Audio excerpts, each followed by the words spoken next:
Hey guys, welcome back to my channel and this is किरण।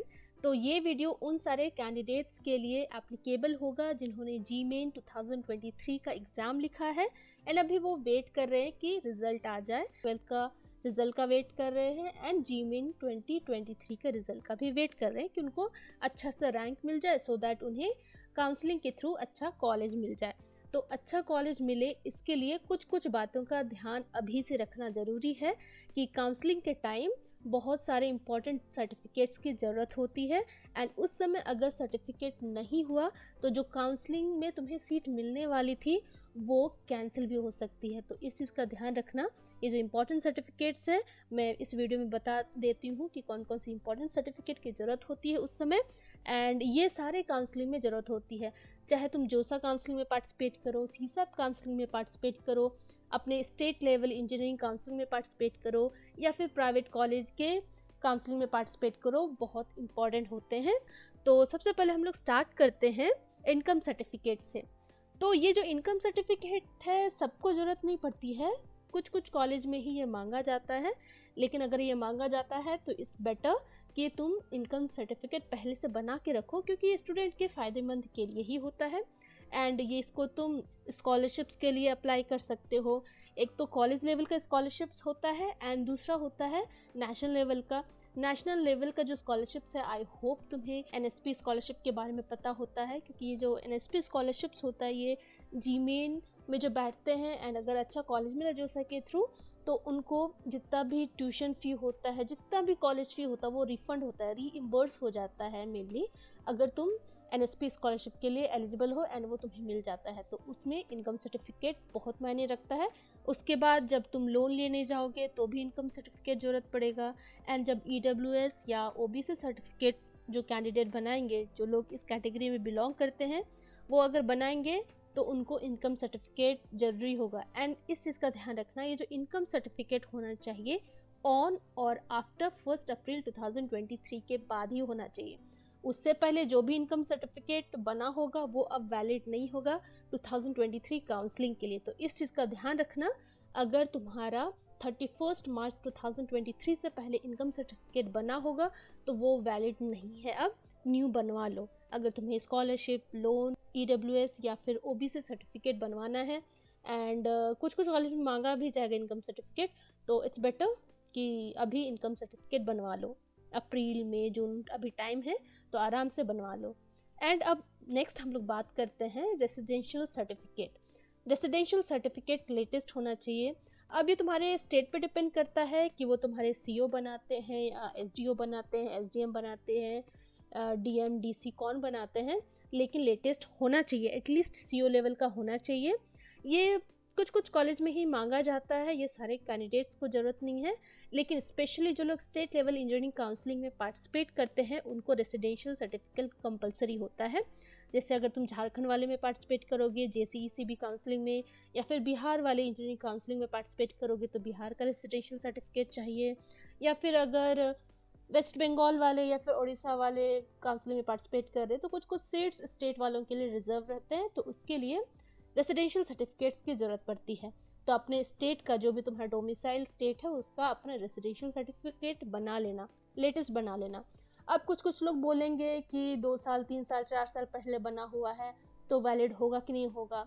अब देखो, अगर तुम्हारे पास एसडीओ लेवल का है 2019 2020 ये सब बना हुआ है ना, तो अभी शायद जेसीईसीबी में काम चल जाएगा, लेकिन स्टिल आई वुड सजेस्ट कि 2022 या 2023 का बना है तब वो वैलिड होगा, तब चिंता करने की ज़रूरत नहीं है। लेकिन उससे पहले का बना हुआ है तो इट्स बेटर कि न्यू बनवा लो, क्यों रिस्क लेना। अभी टाइम है, 2-3 महीना है काउंसलिंग में, तो रिस्क नहीं लेना है एंड रेसिडेंशियल सर्टिफिकेट जो भी लेटेस्ट है बनवा लेना है, चाहे वो ऑनलाइन फॉर्मेट में हो या ऑफलाइन फॉर्मेट में है, 2-3 महीना है तो आसानी से बन जाएगा।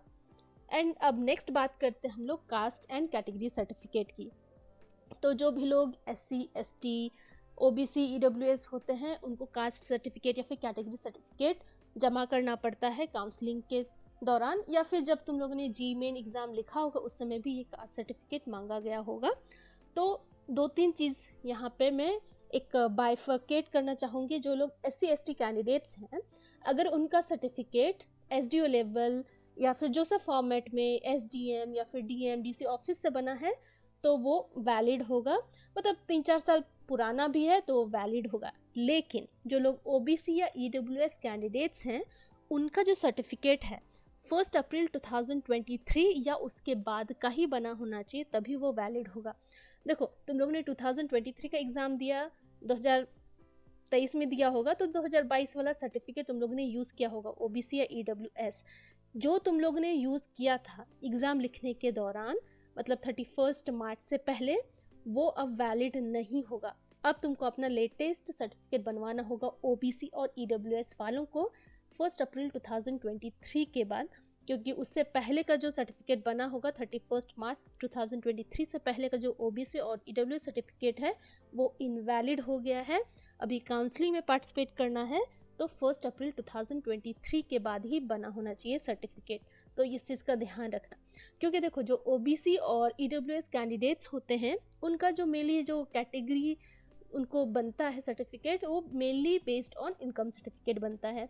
और तुम्हारा income certificate just previous years का देखा जाता है, तो प्रीवियस ईयर्स के इनकम के बेसिस पे ही तुम्हारा OBC और EWS सर्टिफिकेट बनता है।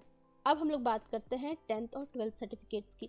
अब देखो अगर तुम अभी GMAIN का एग्ज़ाम दिए हो तो ऑब्वियसली 10th का सर्टिफिकेट तुम्हारे पास होना चाहिए, हार्ड कॉपी में भी, एंड ये जो डिजिलॉकर ऑनलाइन के थ्रू तुम्हें जो मिला होगा उसमें भी होना चाहिए। देखो जो एडमिशन प्रोसेस होता है ना कॉलेज में, उस समय हार्ड कॉपी मांगा जाता है, ओरिजिनल हार्ड कॉपीज़ मांगा जाता है। काउंसलिंग के टाइम तुम लोग डिजिलॉकर का यूज़ कर सकते हो ऑनलाइन, उसको डाउनलोड करके फिर काउंसलिंग में अपलोड कर सकते हो PDF करके। लेकिन जो एडमिशन प्रोसेस होता है, फिज़िकल जो प्रोसेस होता है फिज़िकल एडमिशन के टाइम, उस समय ओरिजिनल हार्ड कॉपी मांगा जाता है, वो वेरिफिकेशन किया जाता है 10th और 12th सर्टिफिकेट्स का। तो ध्यान रखना 10th का अपना admit card, marksheets, passing certificate, transfer या फिर माइग्रेशन सर्टिफिकेट तुम्हारे पास होना चाहिए, स्कूल से ले लेना, कलेक्ट कर लेना। एंड किसी किसी में 10th का जो मार्कशीट और पासिंग सर्टिफिकेट होता है वो एक ही में होता है, प्रोविजनल सर्टिफिकेट जो भी बोलो। तो इस चीज़ का ध्यान रखना कि तुम्हारा जो मार्कशीट है कहीं वो तुम्हारा पासिंग सर्टिफिकेट भी ना हो, ये चीज़ क्लैरिफिकेशन ले लेना। CBSE का तो होता है, लेकिन जो स्टेट गवर्नमेंट वाले हैं वो चीज़ ध्यान रखना कि तुम्हारा अलग अलग होता है कि एक ही सर्टिफिकेट में मिल जाता है। और 12th की बात करें तो 12th का भी अभी रिज़ल्ट आने वाला है, मई में आ जाएगा, एंड होपफुली जून तक तुम लोग को सर्टिफिकेट्स मिल जाए, मतलब काउंसलिंग से पहले सर्टिफिकेट्स मिल जाएगी। तो इट्स बेटर कि अपना कॉलेज या फिर स्कूल जाके अपना सर्टिफिकेट ले लेना क्लास 12th का, तो इस चीज़ का ध्यान रखना। एंड उसके बाद आता है बर्थ सर्टिफिकेट। बर्थ सर्टिफिकेट भी किसी किसी कॉलेज में मांगा जाता है, एंड जितने भी डिटेल्स होने चाहिए ना इसमें बर्थ सर्टिफिकेट में, वो चेक कर लेना। जो तुम्हारा नाम है, तुम्हारे फादर्स का नाम है, या फिर जो तुम्हारा प्लेस है वो करेक्ट होना चाहिए। नेक्स्ट हम लोग बात करते हैं पैन कार्ड और आधार कार्ड की। ये पैन कार्ड और आधार कार्ड स्कॉलरशिप के टाइम यूज़फुल रहेगा, या फिर जब तुम लोन लेने जाओगे तब यूज़फुल रहेगा, या फिर किसी किसी कॉलेज में ये मांगा जाता है। सारे कॉलेज में नहीं मांगा जाता है, लेकिन किसी किसी कॉलेज में ये मांगा जाता है पैन कार्ड और आधार कार्ड।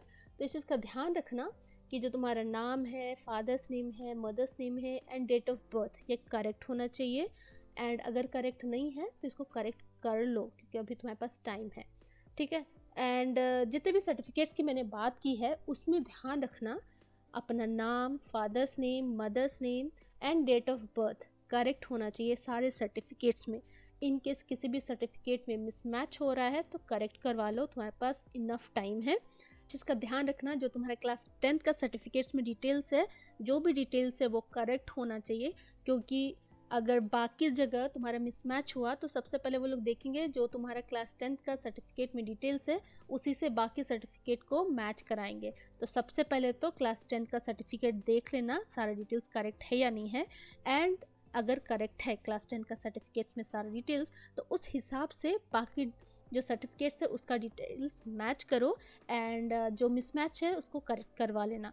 तो होपफुली अभी अप्रैल एंड होने वाला है, एंड अभी तुम्हारे पास मई है, जून है, जुलाई है, लगभग 2, ढाई, 3 महीने हैं। तो आई होप इस 2-3 महीने के अंदर जो भी तुम्हारा सर्टिफिकेट्स नहीं बना है या फिर जो डिटेल्स मिसमैच हो रहा है वो तुम सही टाइम पे करेक्ट करवा लो। एंड जब वो काउंसलिंग आएगा, जो सा काउंसलिंग होगा या फिर सीसैप काउंसलिंग होगा या फिर स्टेट लेवल का जो इंजीनियरिंग काउंसलिंग होगा, उसमें तुम बिना टेंशन के पार्टिसिपेट कर सको। क्योंकि जब काउंसलिंग के टाइम ना बहुत सारे काम भी होते हैं, सर्टिफिकेट के अलावा भी कौन सा कॉलेज सेलेक्ट करना है, किस किस कॉलेज को कहाँ पे रखना है, कौन सा प्रायोरिटी लिस्ट में रखना है, यही सब सोचते सोचते ना टाइम चला जाएगा। एंड इस सर्टिफिकेट के चक्कर में रहोगे तो फिर वो तुम्हारा जो कॉलेज लिस्ट होगा, प्रायोरिटी लिस्ट, सही तरीके से तैयार नहीं हो पाएगा।